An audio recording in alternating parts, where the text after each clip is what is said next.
Welcome into the Dynasty After Party. It is week 13. I am one of your hosts, Michael Sicoli, joined by Joel Wirth, as always. And this week, Joel, it's a sad week.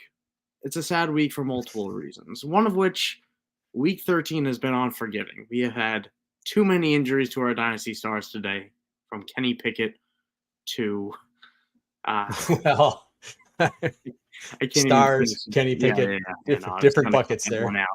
But my SFB team is dead. But Rough. we're here to help people with all these amazing playoff pushes that people are making. We're going to be getting into that real soon. Joel, first off, how are you doing today before I roll this intro? Good. It's Packer football Sunday, so go Pack go. We're fired up. You get Taylor Swift in Lambeau, so let's get it. We got Taylor Swift and Lambeau coming up on this show, and also all the amazing stuff you need to know about week 13, as well as what you need to know going forward, prepping for playoffs. Do you have your spot locked up? Do you not have your spot locked up? And what you should be doing in both those situations in Dynasty, as well as a few of our trades that we always jump into. So, without further ado, let's get into it.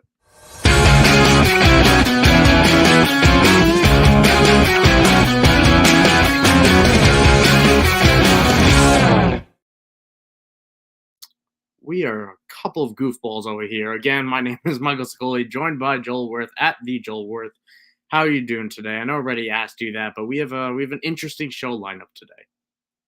Yeah, doing good. I guess the one thing we got to say is, man, Vegas just knows what they're doing, right? I mean, all the talk about how the 49ers shouldn't be favorites at Philly, and they're just rolling the Eagles. Sorry, Josh, but man, they just every time you see a bet that looks just too good to be true, it always is.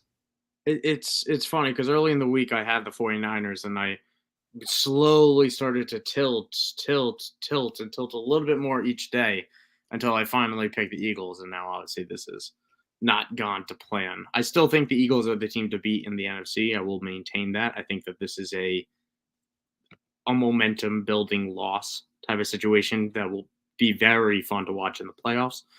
But either way, it's a shame. But we're here to talk about things that are just as shameful. We have a few headlines we're going to be talking about, including some stuff out of Carolina that you all probably know, but we have some interesting insight to give about it. And, of course, talking about those playoff matchups. Playoffs are starting up in a lot of leagues, either next week or the next one in week 15. And you got to know what to do. Are you buying? Are you selling? For a lot of leagues, they have their trade deadline for a lot of my leagues is this week. You have one more day to make those moves while week 13 is still week 13. So this show is something to really, really be paying attention to because we got a good one lined up for you today. And be sure to follow Club Fantasy FFL at Club Fantasy FFL on Twitter, Instagram, Facebook, all the amazing outlets that our content is found on. And, of course, on YouTube. That's what you're watching right now. Might as well subscribe if you aren't already. So let's jump into those headlines right now. The headlines of what I suddenly decided to call this section that we have failed to name all year long since we started this show. I don't even know if it works. But Carolina firing head coach Frank Reich after a loss last week. And, yeah, Carolina is dysfunctional, I think is a fair way to put it. Is that fair to say, Joel? It really is. I mean, obviously there's issues with the owner and his meddling and, maybe not letting the football people do football things. But this program's got real problems. Like, when you go back to the trade last year with Chicago for the pick that became Bryce Young, I thought Chicago made a huge mistake by moving it that early and thinking they could have gotten more. Well, what more could you have gotten than the number one overall pick in this draft, which is really good. Plus DJ Moore. So this trade looks like that trade looks like an absolute disaster for Carolina. Frank Reich, I've never been real high on him as a coach, but I thought he brought in a really good staff. Right? He brought in Ejiro Evero, he brought in Deuce Staley, Thomas Brown, a lot of really qualified people to kind of run the outfit there. It just hasn't worked at all.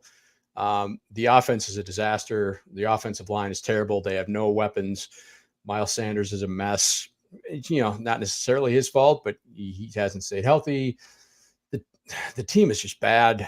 The defense has talent, but they can't stay healthy. They can't, consistently get on the field at the same time. So yeah, what are you going to do? You're going to lose the overall number 1 pick, and then you're going to have the first pick in the second round. But that's tough to build from when you need as many pieces as they do.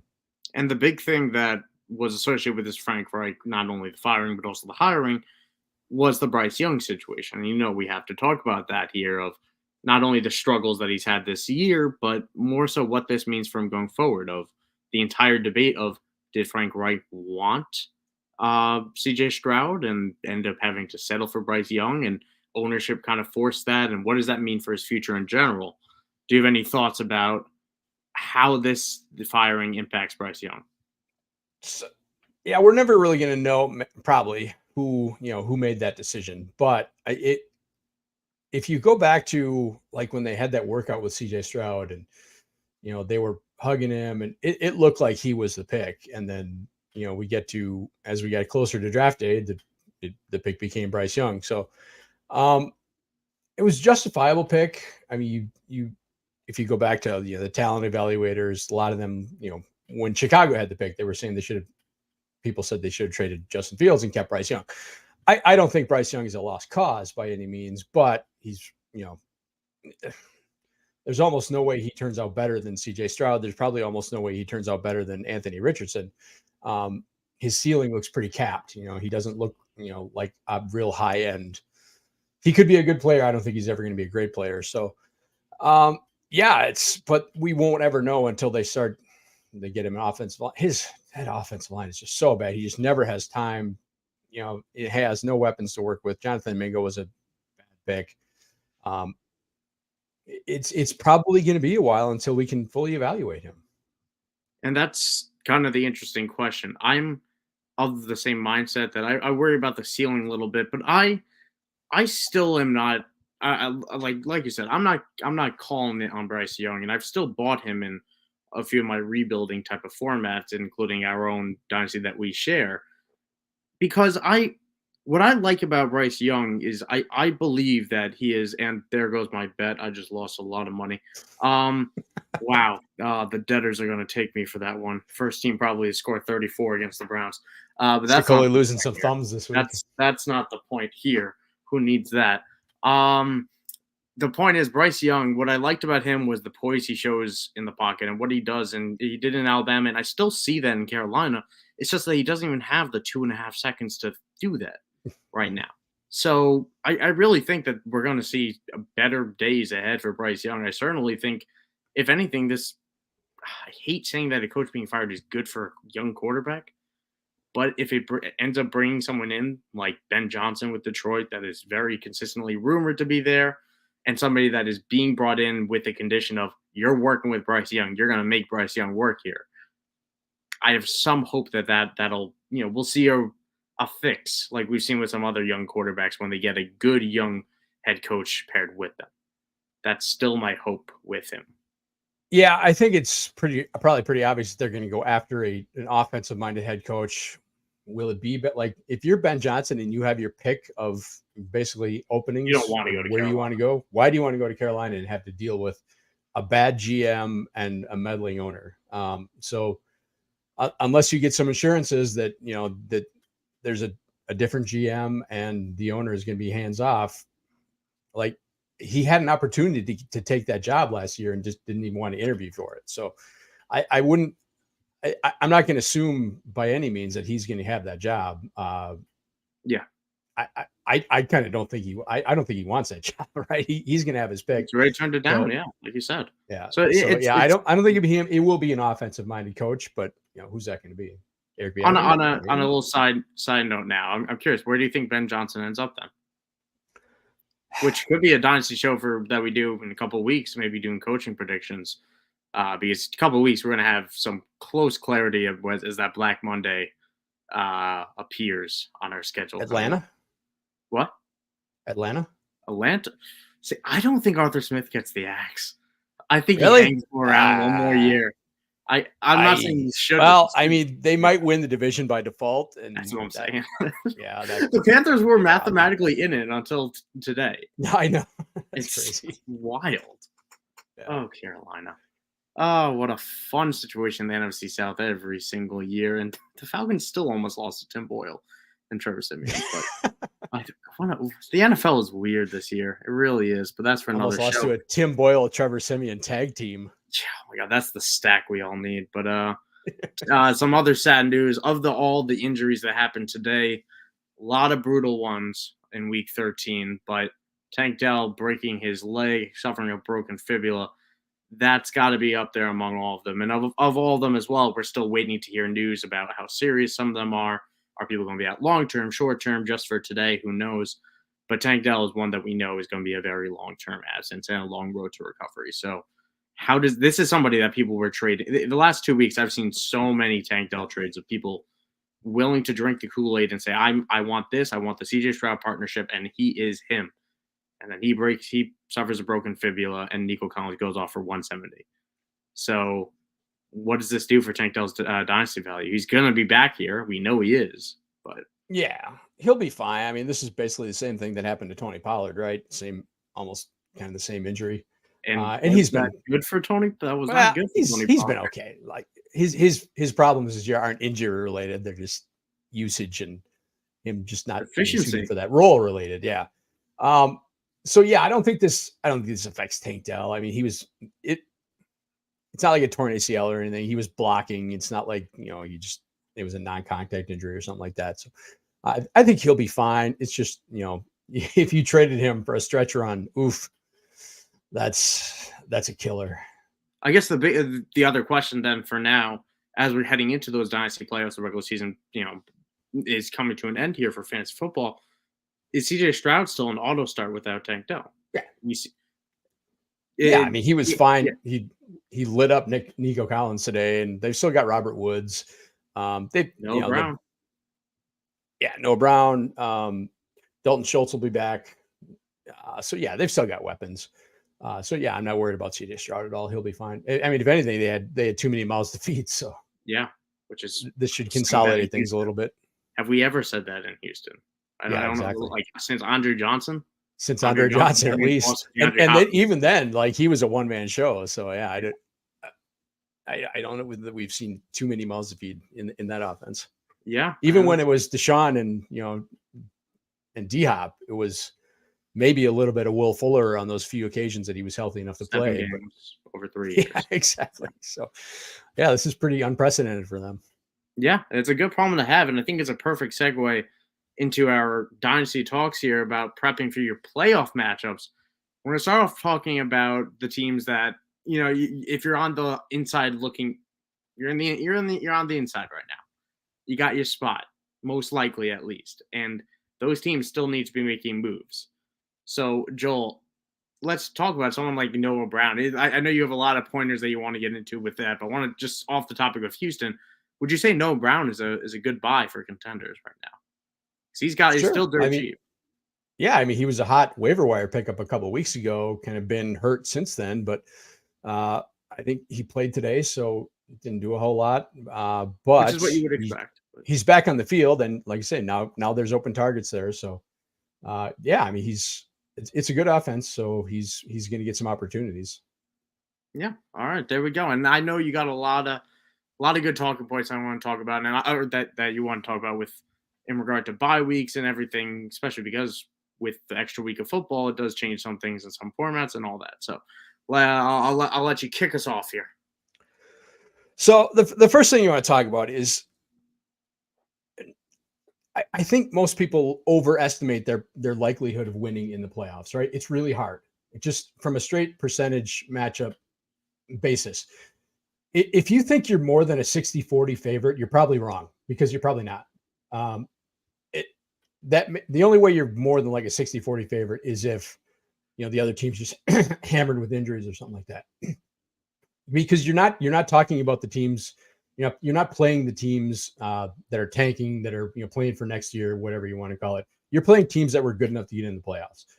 So from a straight percentage basis, if you're a 60% favorite to win a game, an individual matchup, right? That means you're only 35-36% to get through to win 2 in a row. So, and that drops down to like 18-19% to win 3 in a row. So the best thing that you can do to increase your chances of winning a championship is to get a bye. to not have to go through one of those stages of the playoffs. So that's why if you are in position to get a bye, you want to be as aggressive as possible. This is your opportunity to win your championship right now, is to put yourself in one of those top 2 spots, assuming you have a standard, playoff structure. Put yourself in one of those top 2 spots where you don't have to worry about week 15, where you can just sit out that, let the chips fall where they may with the other teams that have to go through that scrum, and you're waiting on the other side. And not only that, but by getting that extra week, you offer yourself another week of planning, another week of blocking it off in case an injury happens. If an injury happens this week, where someone's going to be out for 2 to 3 weeks, if you have a bye week, there's a good chance, or at least a better chance, that you will be able to use that guy in your playoffs. You don't have a bye, you're going to have to manage without him. And that's going to be really difficult for a lot of teams. And just because of all the injuries we had this week, we're going to have more next week. We're going to have more the week after that. They always happen.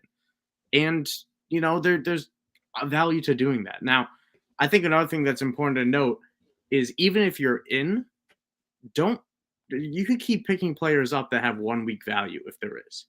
Yep. Block your team, block those opponents. This is blocking season. Exactly. That's the most important thing. Is they may not make your roster, but you can take them from somebody else and keep them from hurting you. That's the important thing. Devontae Parker is on plenty of dynasty waiver wires against teams like the Chargers. He still put up an okay day, and force people to go the extra level past Devontae Parker if they want to beat you. That's a good way. That's a good way to play defense, is forcing people to play players worse than Devontae Parker. That should be printed on a t-shirt somewhere.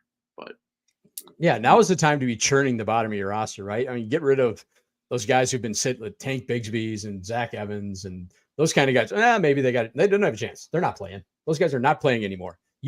Whatever they do in the future does not matter. You can win a title this year. Get rid of that crap and go find someone on the waiver wire who either can help you or could hurt you on somebody else's roster. Yeah. And get them on your roster. Yeah. Brevin Jordan was an example of that this week, of somebody that was on almost every waiver wire, even in Dynasty.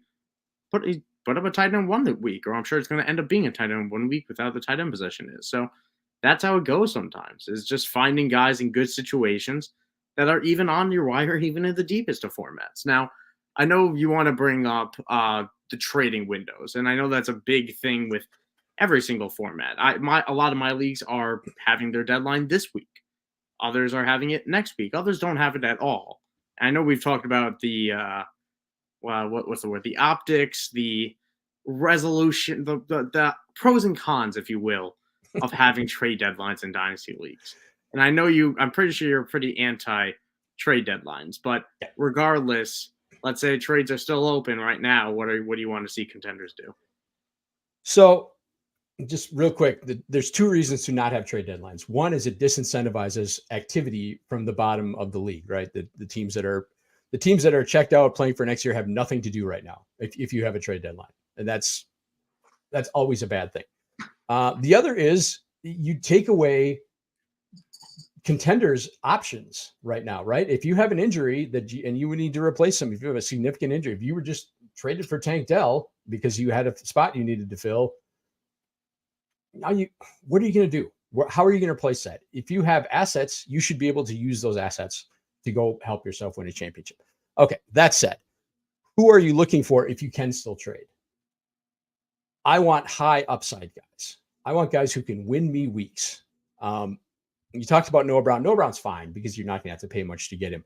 I want guys who have, I want to talk about, or I want to think about the best ball mentality. Remember when we were doing like underdog drafts in the summer and we were kind of looking forward to weeks 15, 16, 17, because those were the championship weeks. Those were the shootouts that we wanted to target, right? This is what you want to go after. You want high upside guys that can win you a week. Those, I don't care about Devin Singletary, Damian Pierce, whatever. I want guys I want to trade for guys who can win me a week. A Steph Diggs, we're going to trade in a second. I traded for Deebo Samuel today. And he had a monster day today, and he's going to win me a matchup that I really needed to get a bye. So it cost me a lot, but it was worth it because now I'm going to get a bye and I'm in prime championship position. So as good as I can be, as we just said, it's tough to win from anywhere, but I want guys who can win weeks is what I want to go after. I'm big game hunting if my trade window is still open. Yeah, and that's what I did. I've done in plenty of leagues myself, even last year. Jesus, I keep on hitting my own laptop here. But even last year, I had in my home dynasty league, I went out, I sent multiple firsts and a few other good assets for Christian McCaffrey and someone else. And Christian McCaffrey ended up getting hurt, and that sucked. But it was okay because the other person I traded for, which I can't remember the name, still worked out because it's okay to be aggressive and it's okay to pay up. I think that's the important thing. The way I look at it for fantasy football, and maybe it's a glass half full, maybe it's not, I don't know. But if I'm looking at the rest of the season, it's 4 weeks. It's 4 weeks left. If I am paying top dollar for somebody, I'm doing it for the weeks I care about, and I'm doing it in a small span that they could or could not get hurt. I don't have a ton of risk. Right. When guys I don't have to trust them for the long run of buying someone in week 2, knowing that I want him for my playoffs in week 15. I'm buying him in week 14 or week 13 because I want him for week 15, 16, 17. And that to me, I'm okay paying that hefty price, the same price I would have paid months ago even, but I'm willing to get it this way. And I think that's always important to keep in mind is I think we say it on every show, but don't be afraid to go get your guys. It's all about winning the championship. Future pish posh, I believe is the technical term of all. Remember, at this point, it's not a marathon anymore. It is a sprint. Yeah. This is when you got to go. You got to just go do it. Go get what you can. Go get what you need to win a title. And because flags fly forever, right? In most leagues, you're paying for. If you win a title, you're paying for 5 years of league dues. Go win. If you got a shot, go win.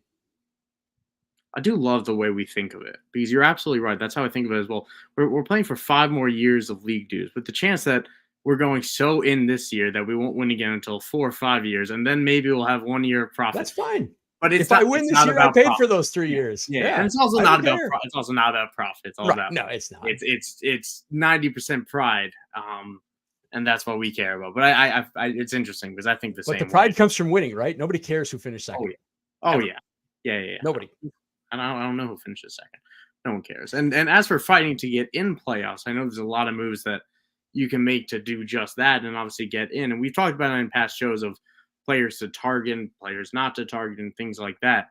But what advice do you have for teams that are on the outside looking in still? So, I'll preface this by saying, I'm in so many leagues. I never, during the season, for most of the season, I never look at who I'm playing. I never look at my schedule. I don't care. I'm setting the best lineup for that week. Same thing. And that's all I care about. I don't know who I'm playing against until I look at scores on, Sunday night, Monday morning, whatever. Now you need to look at your schedule. Who are you playing? Are you a favorite? Are you an underdog? Who do you have left on your schedule? Who do your players have left on their schedules? Because now, like you just said, you've got 4 or 5 weeks that matter. So who you can really look at the player schedules and kind of this is where you can differentiate, a guy you want on your team versus someone you don't on your team. Because if they don't have a great schedule, maybe you don't want them on your team. Maybe, but if they have a great schedule, and you can say, okay, I can put this guy in week for the next 4 weeks, and I think I've got a good matchup. That's someone you want to target as well. So, and you also want to target. Just look at the percentage. Like MFL,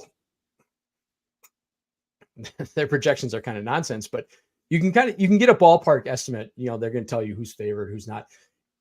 If someone's a big favorite over you, or you're a big favorite over someone, you should have an advantage that week. So it's kind of if it's a close kind of spread that they have, then you really got to pay attention to that week. So kind of pay attention. It is a sprint now. You can be looking at maximizing your lineups for a given week instead of this is who I've got to beat this week. I've got to beat the 800-pound gorilla.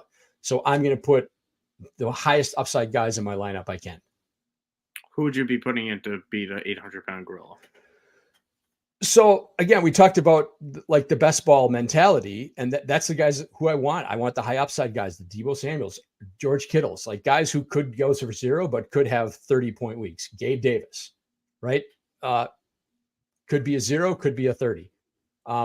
You also want, at this point, you want to start targeting not just bad offenses or not bad defenses. You also want to target good offenses because you want your players to be in shootouts. Like look at Thursday night. Nobody expected that Dallas-Seattle game to turn into a shootout, but it did. Like literally everyone who was in that game, except for Tyler Lockett, had a monster game. That's what you need. You need to be involved in those games. And we even see it this week, and we see it every year, but Justin Watson is finding himself into fine situations because Patrick Mahomes is Patrick Mahomes. Brevin Jordan was thrust into a starting role today, had a solid day because he's part of that Texans offense, which again, a sentence I can't believe I'm saying.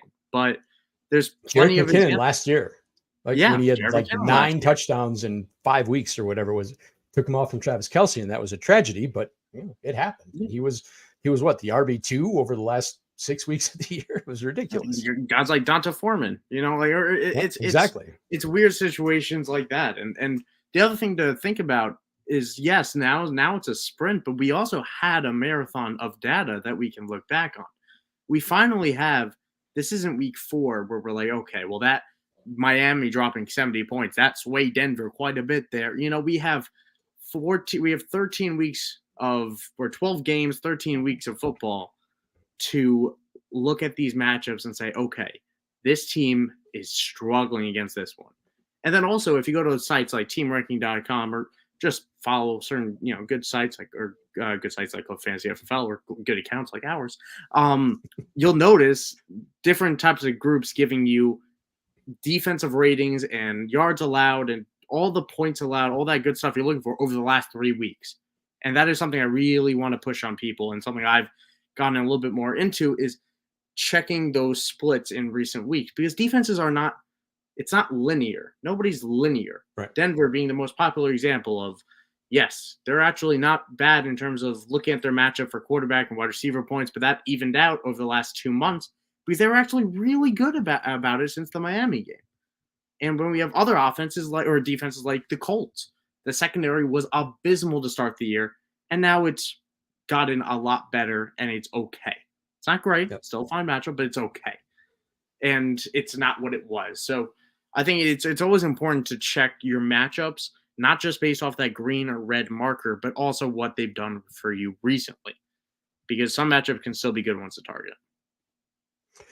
Yeah, and there's teams you want to stay away from, right? Like Atlanta's a prime example, right? Because it's not just Arthur Smith that's frustrating. It's like their defense is just good enough to keep them in games, and they don't get into shootouts ever. They play close games, so everything's real close to the vest, and nothing ever pulls Arthur Smith out of his game plan because their defense is just good enough. And it's kind of the same thing with Carolina too, right? They never play high scoring games, so the opposition never has to really put their offense into overdrive to kind of take them out of the game, because you can just go real conservative and know you're going to beat them. So those are the kind of games you need to stay away from. That you want to target Dallas, target Philly, target San Francisco, because you're probably going to need to get into a shootout to stay in those games. You want to stay away from those other kind of teams that just don't put up points. Yeah, and I would have said the Browns being one of those, but they'll manage 19 points today with Joe freaking Flacco. But that's not the point. That's not what we're here to talk about. We're here to talk about playoff moves. And obviously the big other thing, and I know we touched on it in terms of you're chasing those high upside guys and matchups for your underdogs. You're maybe going a little bit safer where you're more favored. Are there any of those players that let's see? You mentioned before about buying Stefon Diggs and buying those top quality players.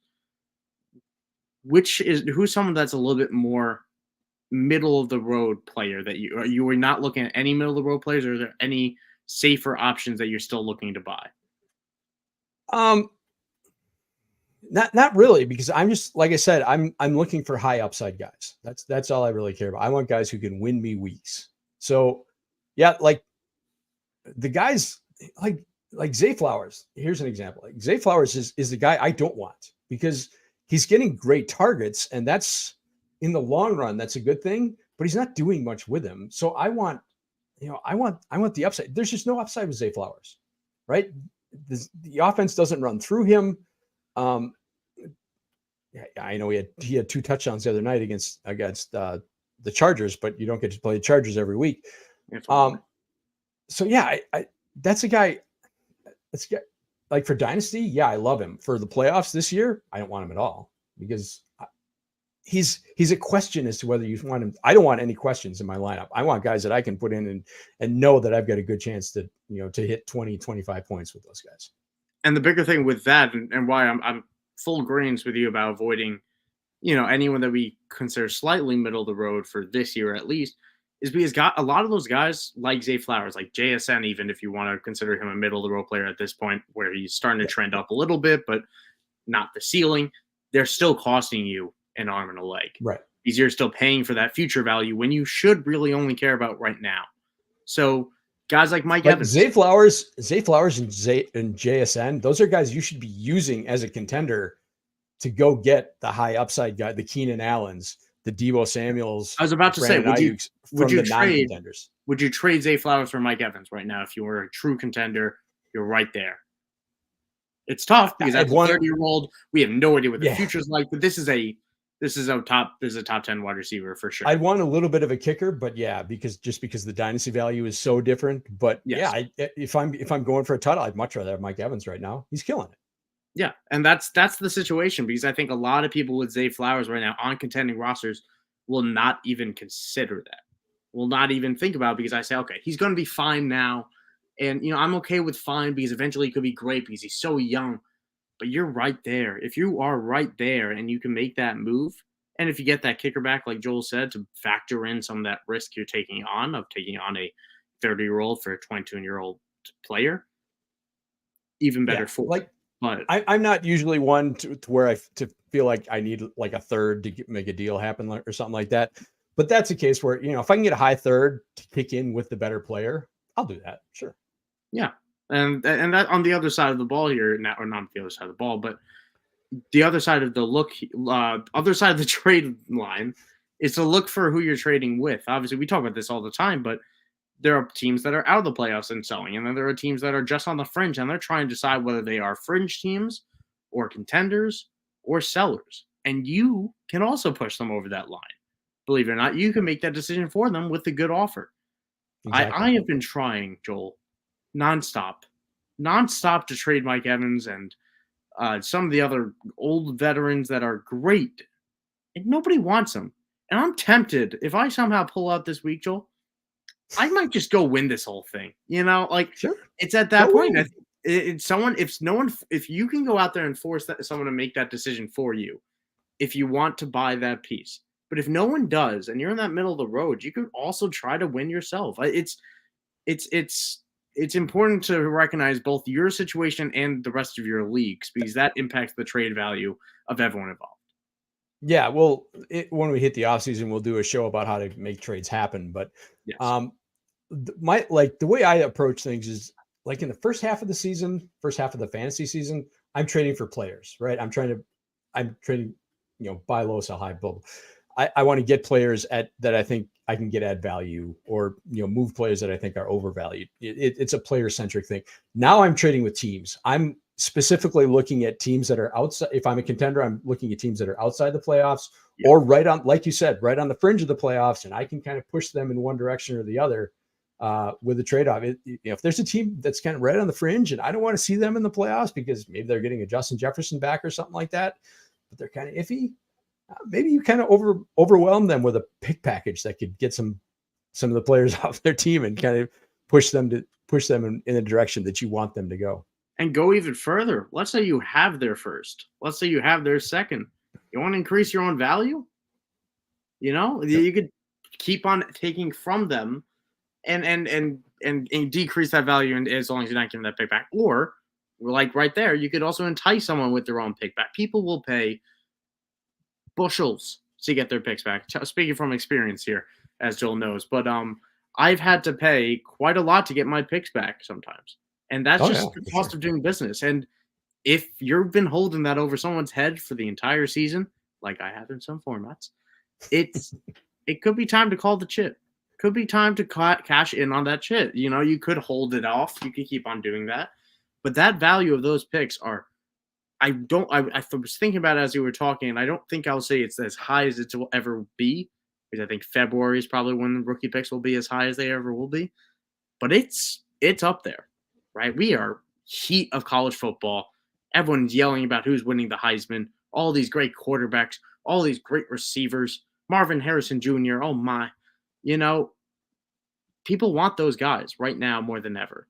And the teams that are already out, they're willing to pay up for them. So if you're willing to trade out for that, you can do that as long as it wins you your chip. That's really what matters, which I think seems to be the end of every sentence I throw on there. But, and like, here's the thing is, you know, everybody loves this class. Everybody loved the 23 class until it was time to draft. Everybody loved the 22 class until it was time to draft. And yeah, there's going to be spikes and valleys in the value of the picks, but it inevitably it happens every year to where you get to draft day and it's like after those, everyone's going to love Marvin Harrison, right? Yeah, this is going to be a much more shallow class than people are thinking. Think 8 weeks ago when everybody was, we're tanking for Caleb. Is Caleb even the quarterback one in this class? He may be the third overall pick in Superflex drafts. Yes. No, he's one or two. I agree, but what if Drake May is the highest drafted quarterback? What if Drake May goes to a better situation? And now you went nuts trying to get the 101, and the 101 is like, I guess I'll take a receiver. And Marvin Harrison's going to be great, but I mean, that's just the value of what we thought was the gimme number one overall pick in this class. And now the guy we thought was in that position, maybe the 103. Yeah, completely. Is anyone going to be as excited about Drake May as the 101 as they were about the potential of Caleb Williams at 101? No. Drake May could have gone all. Drake May could do 7,000 backflips and complete a pass at the end of the last one, and he still will not reach the same hype as what Caleb Williams was early in the year. And while it's diminished, although I would say unfairly so, and I fully expect him to still come out regardless of any of those question marks that are still out there, it's a very good point about draft picks that I think everyone needs to keep in mind of how safe yet not they are. And if you're a contender, right? Value, but not in. If you're a contender, you're talking about the back end of the first. What's going to be there? Like, there's going to be good players. There's going to be good players, but look. Again, going back to 23, everybody was jazzed about Zach Charbonnet, and Zach Charbonnet ended up being a back end of the first kind of player, and really, he's a handcuff. Were you excited about taking Zach Charbonnet if you got him at the 112? Not at all. Not at all.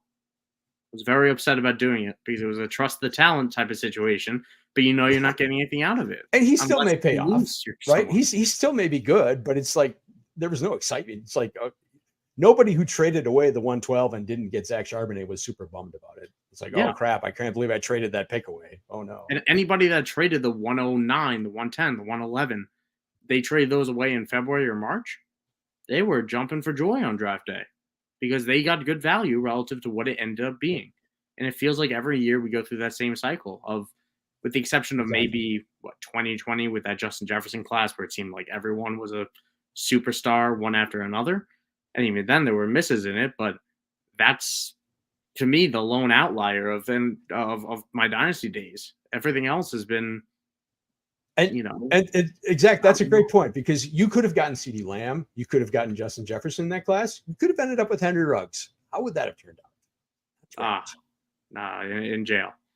In jail is how I would have ended up. But not great.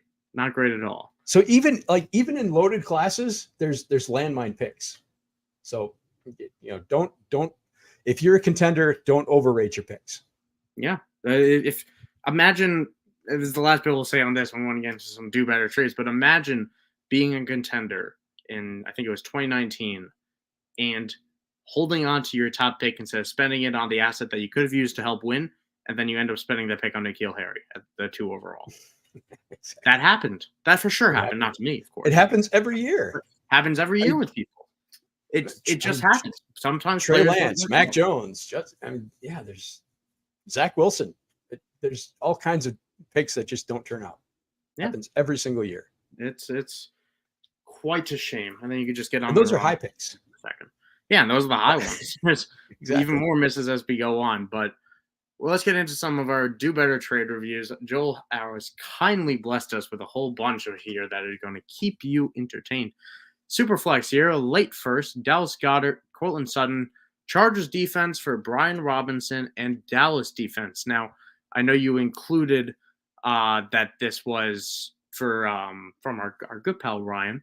Tied for first place, and he lost Kenneth Walker. He didn't want to pay a first for Brian Robinson straight up, and he also has Laporta and McBride, latter of which, honestly, both of which, had a monster week. So Trey McBride destroyed the Steelers, and Sam Laporta is slowly clawing at the throne for that tight end one spot. So what are your thoughts on this one?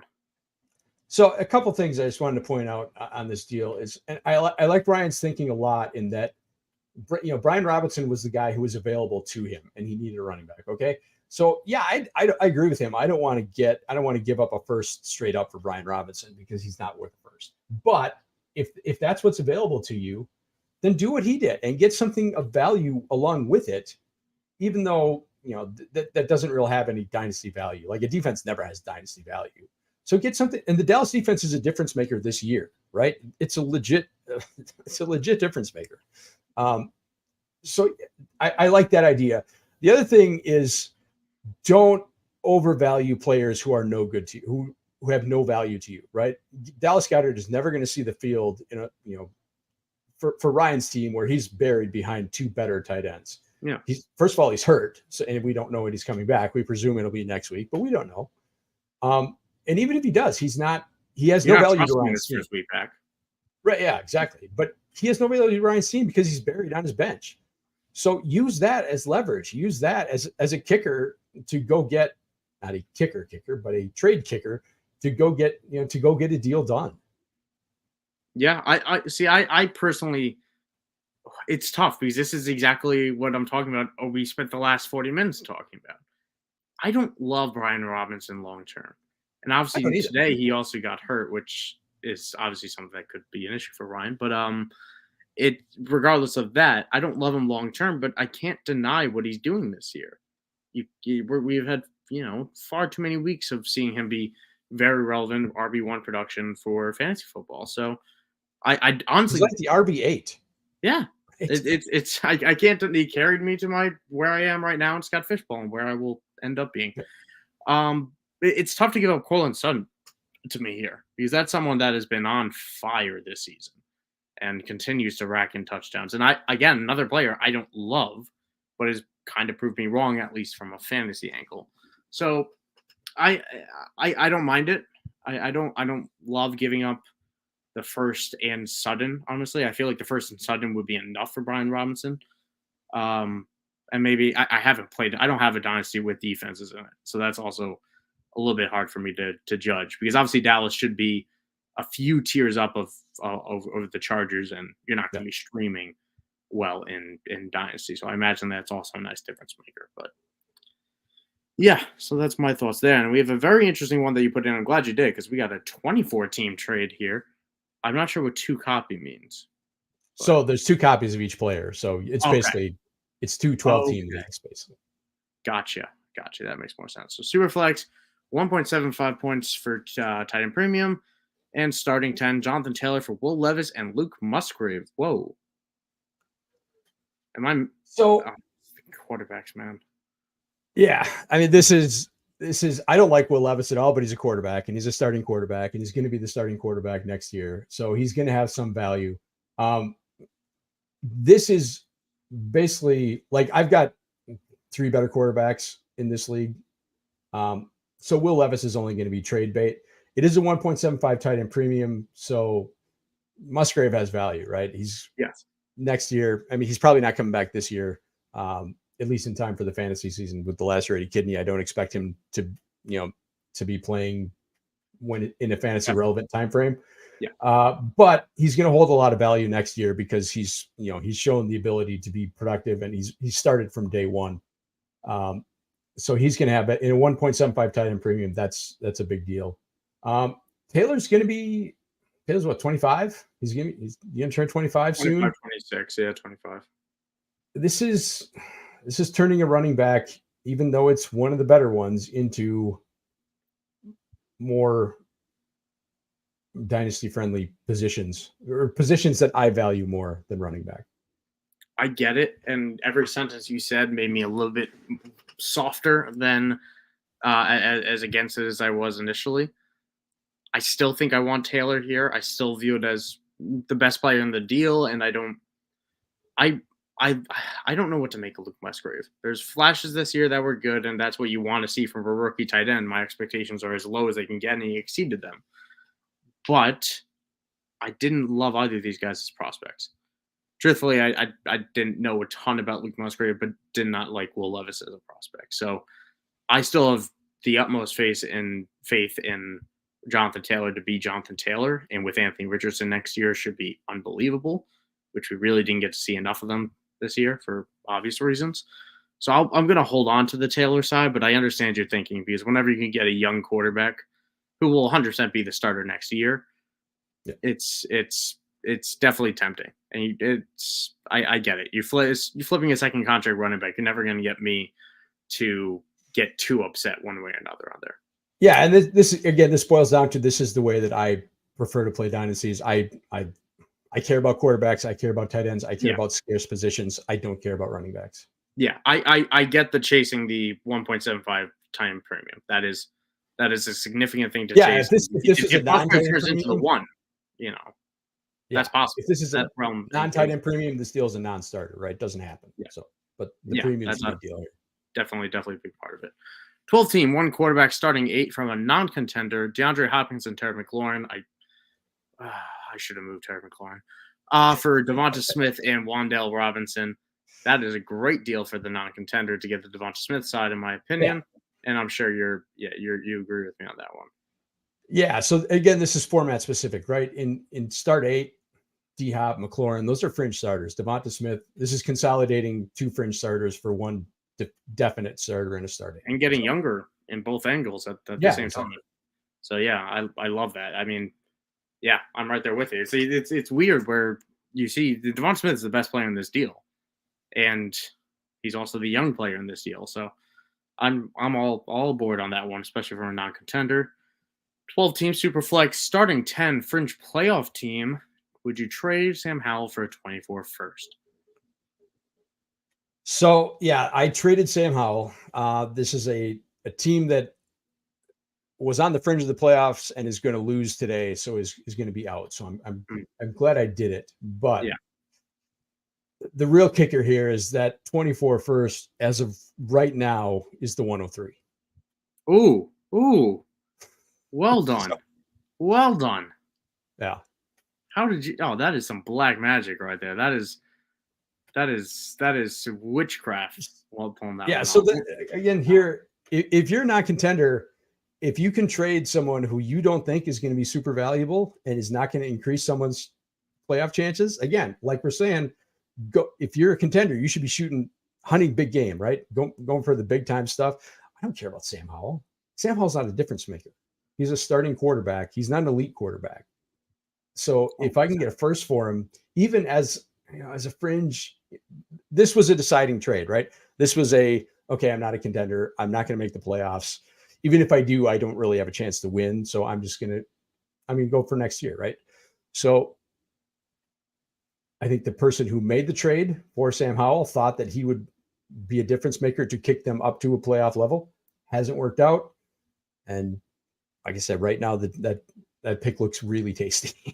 Yeah. Well, listen, I love Sam Howell, and I still will jump on that, especially if it ends up being in the top 5. But yeah, I mean, Howell, this is as good as the value we'll get right now. Like, he could come back and be a starter next year. He could come back and be a long-term starter. That's still in the possibility for him. But he is never going to be passing the ball more than he is right now. Like, he is leading the league in most of those categories right now. He's a volume quarterback. Yeah, and it's an obscene amount of volume that will for sure be corrected by a coaching staff next year that will not be led by Ron Rivera, who should be getting the boot any day now. And today was embarrassing on epic levels for him. Last one in here, 12-team Superflex starting 10, tight end premium for a non-contender. Trading Kyler Murray, Bryce Young, 2 quarterbacks. Don't see that too often for Derrick Henry for Joe Burrow and Jordan Love. 4 quarterbacks in the deal. How spicy are we getting tonight, Joel? Oh my goodness. Yeah, so this was a contender that had Joe Burrow and needed to redo their quarterback room to be a contender. They get Kyler, who is a legitimate contending quarterback. They get a second QB to replace what they lost with Joe Burrow. I give him Derrick Henry because I'm a non-contender, and this was an orphan dispersal team that I picked up in the offseason this year. So yeah, I have no use for Derrick Henry on this team, but now next year I've got Joe Burrow and Jordan Love, who, love him or hate him, he's going to be the quarterback. He's going to be the starting quarterback for Green Bay next year. He's going to have another year to work with, and will probably be more productive than Bryce Young next year. Love him or hate him, huh? Yeah. I don't know how you couldn't love him, but no, well, I'm saying the pun, yeah. Joel. Goodness. Yes. Pun intended. I'm in full agreement. I agree with you, and I would for sure love to get Joe Burrow on a contending team, let alone getting Jordan Love with him, both of which obviously will be starting next year. And even as someone who's defending Bryce Young and likes Kyler Murray, we have no idea what's happening Kyler Murray this offseason. I expect him to stay on the Cardinals because I don't expect someone to take on that contract, but who knows? And any type of variable like that is terrifying. His range of outcomes sways from playing with Marquise Brown and Marvin Harrison to being traded to Atlanta and handing the ball off 20,000 times. That's exactly. It's scary. And when he's the best player on the other side of that ball, go out there, get Derrick Henry, go out and win. I'm all for it. But getting Joe Burrow back, that's really nice for you. I like the deal quite a bit. Yeah, I like Kyler Murray as much as anyone. I'm a big fan, but Joe Burrow is a tier above. So yeah, the opportunity to bank that. Plus, it took points off my team, and pushes me down to a little bit better draft pick. Yeah, that's another thing to always consider when you're buying players. Although we are a little bit later in the year now, so. Either way, hope we helped you guys tonight or whenever you're listening on the Dynasty After Party. Thank you so much for listening in, skipping around if you if you wanted to with the timestamps we have below or will have below. And for myself and Joel, you got any final messages for our playoff hopefuls? Because when we see them next, we're gonna be in there. We're gonna be right in the thick of it.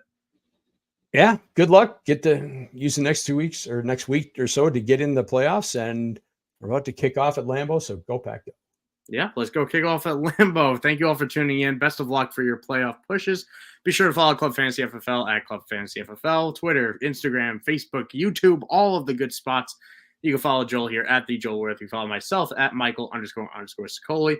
And remember, Dynasty, it's like it's like an after party. It's so funny how I keep on blanking as soon as I think about it. Dynasty's like a disco ball. Joel, I don't know if you know that. It's like a disco ball. I've heard that somewhere. Yeah, you've heard it somewhere on the show because it keeps on spinning year round. So, join the club. Every other Sunday at 7:30 Eastern, right here with Club Fantasy. Have you good luck with your playoff pushes and enjoy Sunday Night Football if you're watching this live.